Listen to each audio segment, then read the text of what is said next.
আমরা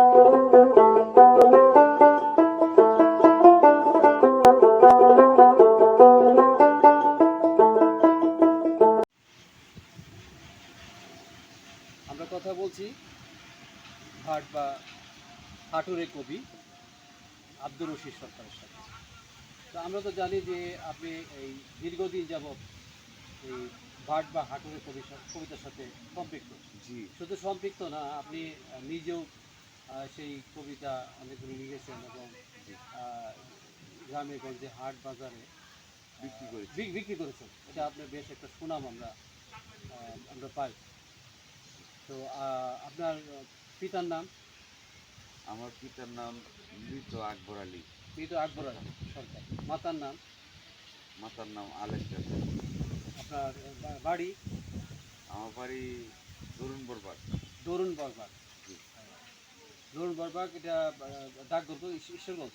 না, সোহাগী। সোহাগী, ডাকঘর সোহাগী, উপজেলা ঈশ্বরগঞ্জ, জেলা ময়মনসিংহ। জি তা আপনি কত বছর বয়স থেকে আপনি ভাট কবিতার সাথে সম্পৃক্ত আছেন? আমি প্রায় বিগত 35 বছর যাবৎ চলতেছে। 35 বছর থেকে। আসলে এই ভাট কবিতা তো আমরা যখন ছোট ছিলাম আমরাও দেখেছি যে হাট বাজার গ্রামগঞ্জে একসময় ভালো একটা কদর ছিল, জি জি তাই না? জি তো ওই সময় আপনি প্রতি হাট বাজারে প্রায় কতগুলো কবিতা বিক্রি করতে পারতেন? প্রায় 1000 পিস 1000 পিস। প্রতিদিন। শুধু আপনি কি শুধু নিজের কবিতাই বিক্রি করতেন না বা অন্যের না, কবিতাও অন্যান্যরা অনেক অনেক কবিরার কবিতা কিনে আনতাম, আইনে বিক্রি করতাম। বিক্রি করতেন? হ্যাঁ, আমরা আমরা তাই পাই, আমরা পাই যে ইতিহাসে যে আসলে অনেক বাট কবি সাধারণত বাট কবিরা নিজেরাই কবিতা লিখেন বা এবং আহ, আবার সেটা বাজারে সুরে সুরে গিয়ে বিক্রি করেন। জি, আমাদের এই ময়মনসিংহ জেলার মাধ্যমে সর্বপ্রথম এই পাঠ কবিতা বা হাটুরে কবিতা সৃষ্টি করেছেন আমাদের মরহুম কবি ফজলু মিয়া। উনি আমার দাদা উস্তাদ। ওনারই ছাত্র কবি নুরুল ইসলাম গজনবী, ওনার হাতেই ধরে আমার এই কর্মশিক্ষা। তো আমরা এই যে বাট কবিতার অংশ বিশেষ আমরা একটু একটু যদি শোনাই।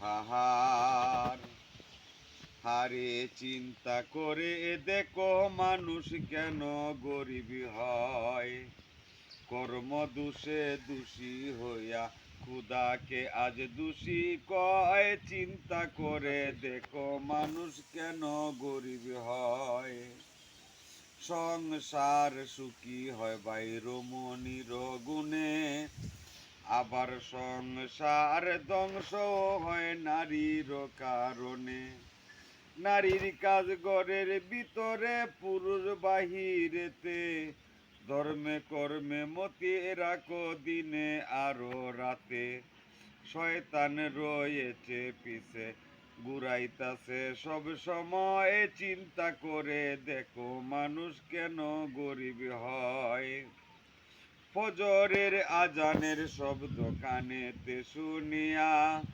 স্বামীর আগে উঠে নারী বিসমিল্লাহ বলিয়া, নামাজ আদায় করে পরে ঘর ঝাড়ু দিবে, রহমতের ফেরেশতা এসে ঘরেতে ঢুকিবে, তারপরে করিলে রান্না সেই রান্নাতেই বরকত হয়, চিন্তা করে দেখো মানুষ কেন গরিব হয়, কুরআনেতে বলছে খোদা শুনো সকল নারী, সেই বেশি সুখী যাহার ঘরে সতী নারী, কম খেয়ে কম পেয়ে সুখী থাকবে যারা, পরকালে পুরস্কার পাইবে তাহারা, স্বামীর সাথে বেহেশতে রবে কিতাবেতে লিখা রয়, চিন্তা করে দেখো মানুষ কেন গরিব হয়। চমৎকার। আমি এটা এটা এই যে কবিতাটা পাঠ করলেন,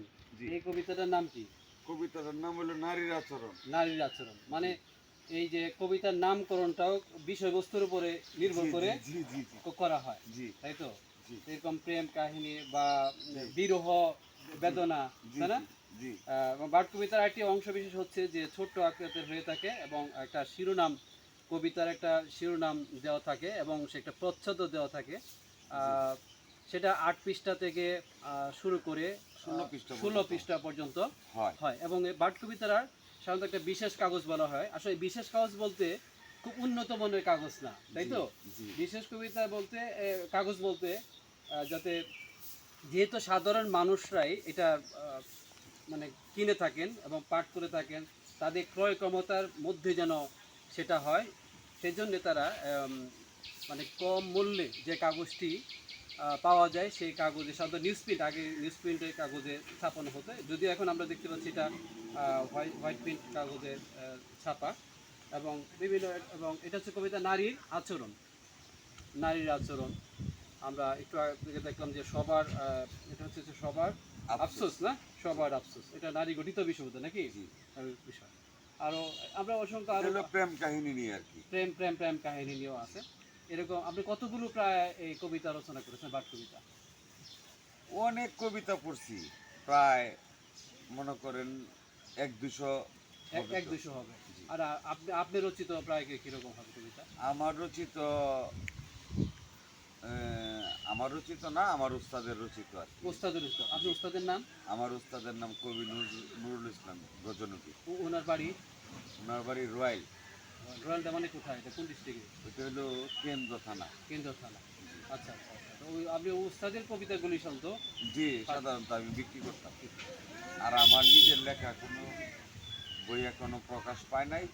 তো চেষ্টা আছে কি? চেষ্টা আছে, কিন্তু চেষ্টা করে তো কোনো লাভ নাই। এটার মাঝে তো এখন আর ব্যবসা বাণিজ্য নাই, আগের মতো আর এখন আর চলে না। চলে না।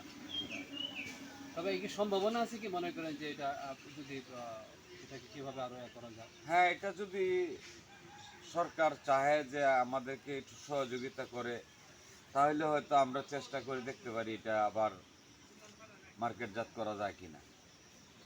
আসলে আমরা যদি সঠিক পৃষ্ঠপোষকতা পাওয়া যায়, কবি বললেন তাই, যে এখনো আবহমান বাংলার যে লোকজ সংস্কৃতির যে বিষয়গুলো আছে, যেগুলো আমরা যে ঐতিহ্যগুলো আমরা হারাতে বসেছি, সেই ঐতিহ্যকে ধরে রাখা সম্ভব।